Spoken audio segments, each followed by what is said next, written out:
얼마 전에요. 이제 갯벌에 빠진 노인을 구하기 위해서 출동한 해경 경사가 사망한 일이 있었죠. 이것이 계속해서 지금 논란이 되고 있는데 먼저 그 당시에 어떤 일이 있었는지부터 좀 봐야 될 것 같아요. 네, 지난주 금요일 새벽에 인천 옹진군의 한 갯벌에서 있었던 일입니다. 예. 새벽 2시쯤에 드론 순찰 업체가 갯벌에 한 남성이 고립돼 있다는 걸 발견을 하고 이제 파출소에 신고를 하게 되는데요. 이때 당시에 당직 근무를 하고 있던 이재석 경사가 이 남성을 구조하기 위해서 현장에 출동을 했고 물에 뛰어들었습니다. 예. 이제 갯벌에 있던 이 70대 남성은 당시 발을 다쳐서 움직임이 어려운 상태였는데요. 예. 이 경사는 자신이 입고 있던 구명조끼를 이 남성에게 벗어주고 남성을 부축해서 빠져나오는 상황이었습니다. 근데 이때 밀물 때문에 갑자기 물이 불어나기 시작한 거예요. 순식간에 허리까지 오던 물이 턱 밑까지 차올랐고 이 경사는 바닷물에 휩쓸려서 실종이 됩니다. 이후 70대 남성은 갯벌에서 자력으로 빠져나와서 구조가 됐지만 실종됐던 이 경사는 6시간 뒤에 인근 해상에서 심정지 상태로 발견이 됐고요. 결국 깨어나지 못했습니다. 그렇죠. 이 과정에서 유족이 너무 억울하다고 얘기를 하고 있는 거예요. 그렇죠. 지금 유족들이 가장 안타까워하는 그 지점은요. 바로 이 경사 혼자 출동을 했던 점입니다. 혼자. 그러니까 예. 순찰차에 혼자 탑승을 하고 결국 구조에도 혼자 나섰던 이 상황을 문제 삼고 있는 건데요. 해양경찰청 훈련 규칙에 따르면 일단 순찰차를 타고 탑승할 때 2인 1조를 원칙으로 한다고 되어 있습니다. 예. 하지만 당일 이 원칙이 지켜지지 못했고 혼자 출동을 했던 상황이었고요. 그리고 파출소가 인천 해경서 상황실에 이러한 상황을 1시간이나 지나서야 보고한 점도 늑장 대응이었다라는 점을 지적하고 있습니다.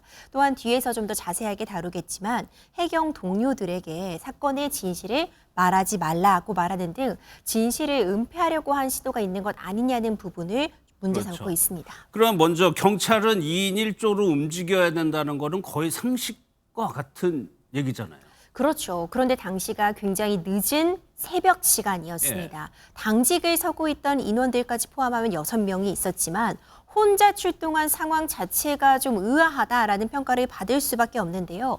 다만 지금 안타깝게 숨진 이 경사가 자의로 혼자 출동을 한 것인지 아니면 팀장의 명령에 의해서 내지는 팀장의 제안에 의해서 혼자 출동한 것인지는 아직 명확히 밝혀지지는 않았습니다. 예. 당시 당직을 서고 있던 근무자가 이 경사를 포함해서 6명이 있었다고 하는데 팀장은 깨어 있었고 나머지 4명은 휴식을 취하고 있었다고 합니다.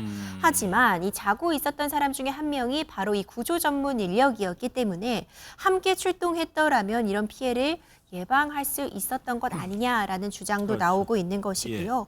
홀로 출동을 했다고 해도 충분히 시간이 있었기 때문에 실종되기 전까지 빨리 추가 인력을 파견했어야 되는 거 아니냐는 이야기도 나오고 있습니다. 예.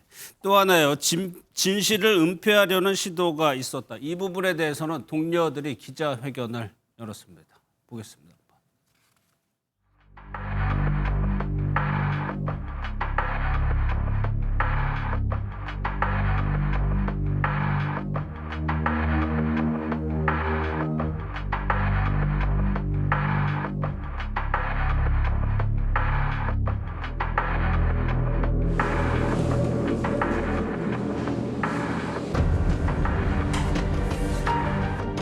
고 이재석 경사를 영웅으로 만들어야 한다. 그렇기 때문에 너희들이 흠집을 내서는 안 된다. 선배님, 저 얘기가 핵심입니다. 영웅을 만들어야 된다. 이게 무슨 얘기일까요? 네, 저도 사실은 이해하기가 조금 많이 힘든 그리고 상당히 좀 황당한 그런 이야기인 것 같습니다. 우선 해경 동료들이 밝힌 내용들을 조금 짚어보자면 이제 오늘 아침 장례식장에서 기자회견을 열었다고 합니다. 그리고 보통 때의 그런 근무 상황을 설명을 하는데 예컨대 식사를 하러 갈 때라든가 혹은 편의점을 갈 때도 혼자서 이동하는 경우는 없었다. 그런데 이번 사건과 같은 사항은 처음이었고 이 사건이 발생한 즉시 팀장이 파출소 내에 있는 비상벨을 하나 누르기만 했다라고 한다면 모두가 일어나서 상황에 대응했을 것인데 그렇게 하지 않은 팀장의 행동이 도무지 이해가 되지 않는다라고 말했습니다. 그리고 사건이 발생하고 나서 왜 이 경사를 혼자 보냈는지를 물었을 때 위험한 상황이 아니다라는 그런 답변만 들었다라고 증언을 하게 됐습니다. 결국에는 은폐 시도가 있었다라는 이야기까지 나오고 있는 상황인데 예. 이 사건이 발생하고 나서 인천 해경서장 그리고 영흥 파출소장이 따로 불러서 이 진실을 말하지 말아라. 이 경사를 영웅으로 만들어야 하니까 가만히 있으라. 이런 이야기를 했다라고 합니다. 예, 결국에는 당시에 미흡했던 그런 상황 대처를 이 경사의 영웅담으로 덮으려는 그런 태도가 있었다라고 강하게 예. 의심이 되는 상황이고 이에 대해서 동료들 그리고 유가족들이 비판의 목소리를 내고 있는 예. 상황입니다. 임 변호사님, 그러면 만약에 이렇게 가만히 있으라는 거 실제로 사실로 밝혀진다면 처벌도 가능합니까?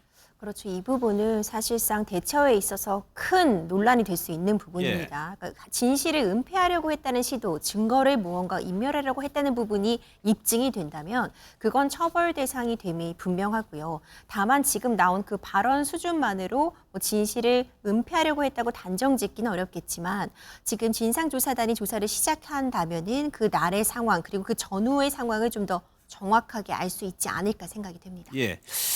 이제 의혹이 제기됐으니까 인천 해경서장의 입장도 나왔겠죠? 그렇습니다. 전혀 사실 무근이라는 입장을 냈는데요. 숨진 이경사의 동료들에게 입막음을 시도한 것 아니냐는 의혹에 지목이 된 인천해양경찰서장은 입장문을 내고 진실 은폐는 전혀 없었으며 진실 규명에 최대한 노력하겠다라는 입장을 냈습니다. 또 조만간 이번 사건을 조사할 진상조사단이 꾸려질 것으로 보이는데 여기에도 최대한 협력하겠다는 입장을 낸 것으로 보입니다. 부디 사건의 진실이 하루빨리 밝혀졌으면 좋겠습니다. 예.